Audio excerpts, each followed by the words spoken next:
Hi everybody and welcome back to Hardware Info Channel. In today's video I'm going to show you how you can easily fix the battery level of your earphones is not reliable.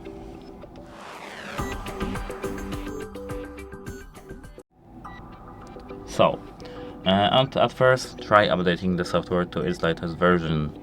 It might be the issue. Then, place the earphones in the charging case and wait for about 15 seconds. The battery levels of the earphones and charging case will update and sync to your phone/tablet or PC.